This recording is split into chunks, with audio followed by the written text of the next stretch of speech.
बहुत दिनों का एक मन्नत पूरी की मैंने, ए बाग हमरो थाना और बापा दीटा रुद्राभिषेक था।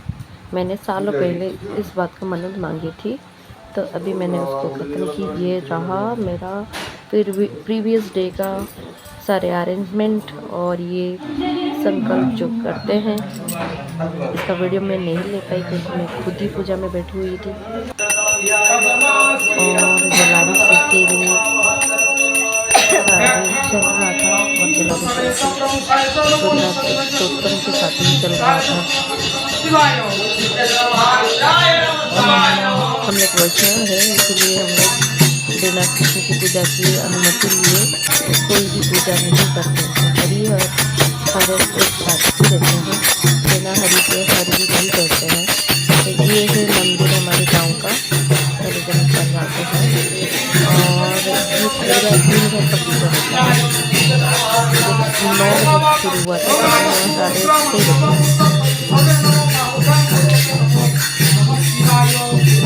जलाभिषेक में 1008 कलश का पानी चढ़ाया जाता है।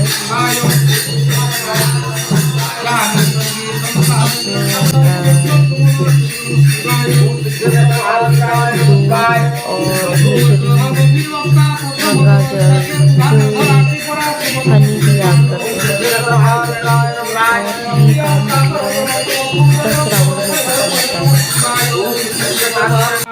मंदिर के पुजारी, पूजा बहुत ही पसंद आता है मुझे। और ये बेल पत्ता तो 1200 से भी ज़्यादा, लगभग 1500 बेल पत्ता की जरूरत हुआ। अभी एक साथ पूजा होता है, तो युद्ध करना, होम आहुति करना जरूरी है। तो इस तरफ आहुति चल रहा था और अंदर आरती चल रहा था। पूरा पूजा कंप्लीट करने के लिए 5 पंडित का ज़रूरत हुआ। 2 जलाभिषेक कर रहे थे, एक बाहर स्तोत्रम पढ़ रहे थे या होम यज्ञ कर रहे थे और 2 पानी ला रहे थे। और मैं खुद ही भूखी थी, निर्जला फास्टिंग था मेरा। और जो भी हो, भगवान वही रिसीव करते हैं जो तुम्हारे मन में